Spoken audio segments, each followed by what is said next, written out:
ఇప్పుడు దీనికి సంబంధించి రికవరీతో పాటు పనిష్మెంటా, అసలు ఏం తీసుకోవాలండి?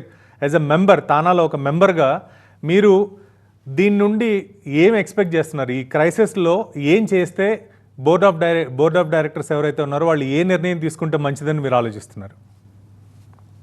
ఇమ్మీడియట్ గా తానా జరిగే కార్యక్రమాలు ఆపేసి తానాకి మంచి కంపెనీస్ ఇప్పుడైనా స్టార్ట్ అవుతాం. ఎందుకంటే ఇది 2 రోజులు అవ్వగానే జనం మర్చిపోతారు. నేను ఎందుకు చెప్తానంటే ఇదంతా కూడా ఈ కూల్ డౌన్ అయిపోయిన 2-3 రోజులు మళ్ళీ కాన్ఫరెన్స్ అనౌన్స్ చేస్తారు. మళ్ళీ దానికి మళ్ళీ డబ్బులు వసూలు కార్యక్రమం స్టార్ట్ అవుతుంది. మళ్ళీ ఫండ్ రైజింగ్ ప్రోగ్రామ్స్, సినిమా వాళ్ళని పిలవటం, లేకపోతే ఈవెంట్లు పెట్టడం, ఇది ఒక పరంపర అయిపోతుంది. ఒక ప్రెసిడెన్స్ గా తీసుకుంటున్నారు. ఇంత ముందు వాళ్ళు చేసింది వాళ్ళ మీద విమర్శించి మీరు గెలిచారు, మీరు గెలిచిన వాళ్ళు ఇదే పని చేస్తారు. ఇది ఒక సాంప్రదాయం చేసి పారేసరికి దీన్ని ఎక్కడ చోట ఆపాలిగా. ఓకే, సో ఈ క్రైసిస్ నుండి తానా ఎగ్జిస్టింగ్ బోర్డ్ నేర్చుకుంటుందంటారా? కనీసం ఇవన్నీ కరెక్ట్ చేసుకొని కన్వెన్షన్కి ముందుకెళ్లాలో లేకపోతే కన్వెన్షన్ కొద్దిగా పోస్ట్ పోన్ చేయాలనే ఆలోచన బోర్డ్ ఆఫ్ డైరెక్టర్స్ తీసుకునే అవకాశం ఉందంటారా? మీరేం ఎక్స్పెక్ట్ చేస్తున్నారు, మీరేం డిమాండ్ చేస్తున్నారు? మనసుంటే ఉంది, మనసుందని నేను అనుకోవట్లేదు. మనసున్నోడు ఎవడు కూడా ఇటువంటి ముందు ఇమీడియట్ గా నేను డబ్బులు కడతాను. ఏమండి ఒక మాట సుకుమార్ గారు అందరిని అడుగుతున్నాను, ఓపెన్ గా అందరికీ అడుగుతున్నాను. దొంగతనం చేసేసి నేను డబ్బులు వాళ్ళకి దొంగతనం వెనక్కి ఇచ్చేస్తారంటే కేసు లేకుండా ఉంటుందా? ఖచ్చితంగా రాజ్యాంగం ఏ చట్టంలో ఉంది? ఏ దేశ చట్టంలో లేదు, ఏ దేశ చట్టంలో లేదు. మీరు ఆల్రెడీ దాన్ని నీరు కారుస్తున్నారు మీరే. నిన్న జరిగిన అన్అఫిషియల్ గా చెప్తున్నాను సార్, నేను జరిగిన మీటింగ్ లో అతను అన్నాడంట, ఇవాళ జరిగిన మీటింగ్ నేను స్ట్రెస్ అయిపోయాను, నా లాయర్లు వచ్చి చూసుకుంటారు అంటే ఏంటిదంతా. కానీ తానాలో మెంబర్గా మీరు ఎన్ని సంవత్సరాలు ఉన్నా కూడా ట్రాన్స్పరెన్సీ విషయంలో ఎప్పటికప్పుడు నెక్స్ట్ లెవెల్కి వెళ్తున్న దాఖలాలు మీకు ఏమైనా కనిపించాయా? ఒక క్రైసిస్ జరగడం అనేది కామన్ ఏ ఆర్గనైజేషన్లో అయినా, కానీ ఇది యాక్చువల్లీ నేను ఈ పాయింట్ ఎదుగుదామని మీకు అనుకున్నాను. అను మాత్రం కూడా లేదండి ట్రాన్స్పరెన్సీ. ఓకే, ఒక నాన్ ప్రాఫిట్ ఆర్గనైజేషన్ మీరు తీసుకోండి, ఈవెన్ యునైటెడ్ నేషన్స్ దగ్గర నుంచి తీసుకోండి, ఎక్కడైనా ఏ నాన్ ప్రాఫిట్ ఆర్గనైజేషన్ లో కూడా ఏదైనా బోర్డ్ రెజల్యూషన్స్ తీసుకున్నా ఏమి తీసుకున్నా కూడా ఆఫ్టర్ వెబ్సైట్ ముందు చేస్తారు, ఈ డేట్ నే ఈ రెజల్యూషన్స్ తీసుకున్నాము అని.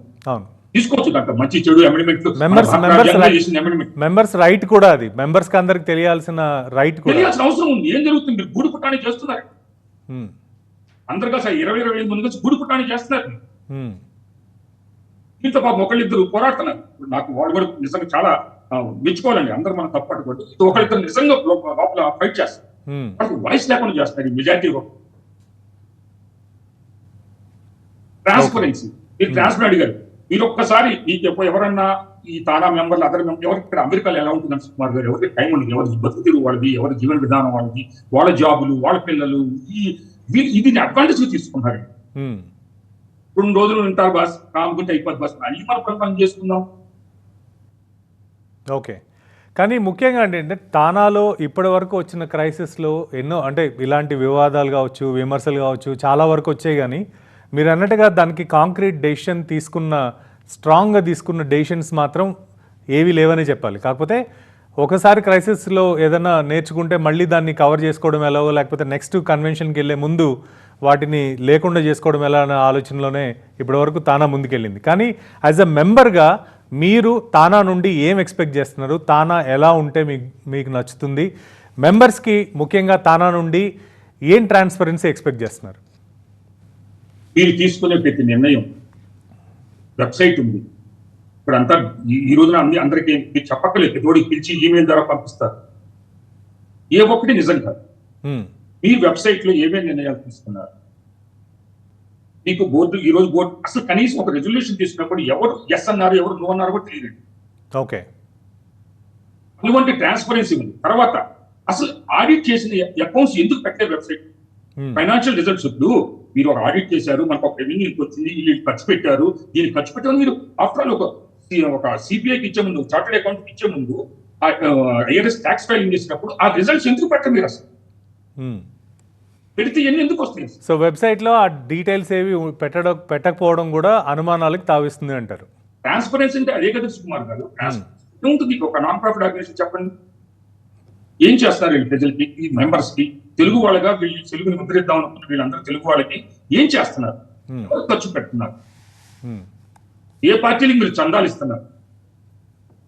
ఎందుకు ఇస్తున్నారు? దీంట్లో కూడా ఇలాగ వీళ్ళు ఒక ఒక ఒక రకమైన రింగ్ ఏర్పడ్డారండి. ఈ రింగ్ అనేది కొంతమంది పాపం నాయకులు ప్రయత్నిస్తున్నారు కానీ వాళ్ళు నిజంగా శ్రమపడుతున్నారు అందరూ మనం అనకూడదు. కాకపోతే ఏంటంటే ఎవరు పట్టించుకోవట్లేదు. 14 రోజులు